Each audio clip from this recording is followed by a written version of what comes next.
Hello, welcome to More Than a Few Words, the video version. This is a marketing video series for business owners. I'm Sam Von Tobel. I'm Paige Jones. I'm filling in for our usual host, Lorraine Ball. She's taking a little siesta today, so we'll make do. But today, I think what we want to talk about is email marketing, which collectively at Roundpeg we've done for over 15 years, and something that we've really grown into as one of our niche services, and something that we're pretty darn good at, we like to think.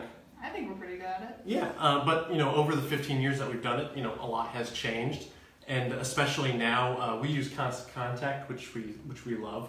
But there's a lot of exciting new things with Constant Contact that we kind of wanted to talk about today. Yeah. And one thing on your list that is, it's an interesting tool, but it doesn't seem like you're all that in love with it, is the ability to turn your email newsletters into social media posts. Why don't you tell us a little bit more about that? Yeah, so Constant Contact wants to make your life easy and wants to take some of the guesswork out of, having to do multiple things at once. So what a new feature for Constant Contact is, it allows you to schedule your own social posts around your newsletter. The problem with doing that is that Constant Contact sends people to your newsletter. It doesn't send people to your website.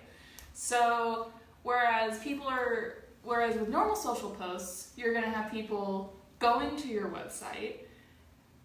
With Constant Contact scheduling platform, you have people going to your newsletter and then maybe going to your website from your newsletter.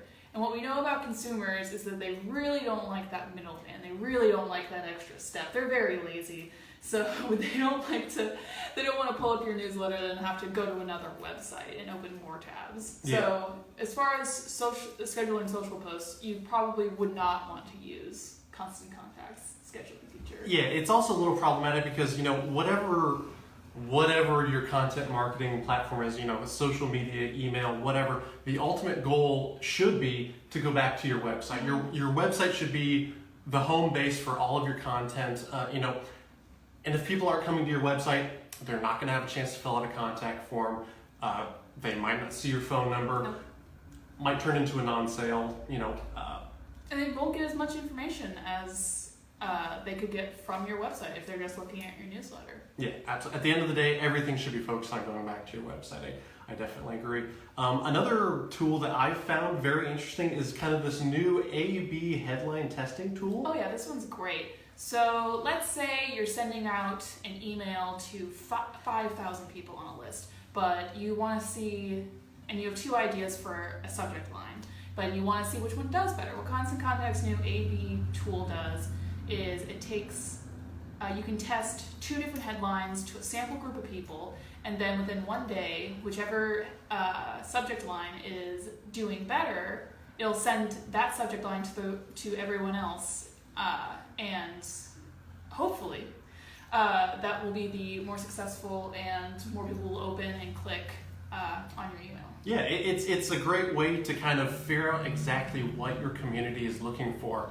Mm-hmm. There's some standby schools of thought with headlines, pain, gain, sense of urgency, but different lists respond to different things, especially if you're working with multiple lists and have different niche topics. Having that ability to really refine what people are interested in, what really makes them tick, will make them open an email newsletter, is useful, and honestly just helps you become a better headline writer going forward. Yeah. I think something else I'd like to touch on real quick is kind of this whole idea of list segmentation, kind of tailoring different messages and different emails to different lists, because not everyone on a single newsletter list is going to be interested in the exact same thing. Mm-hmm.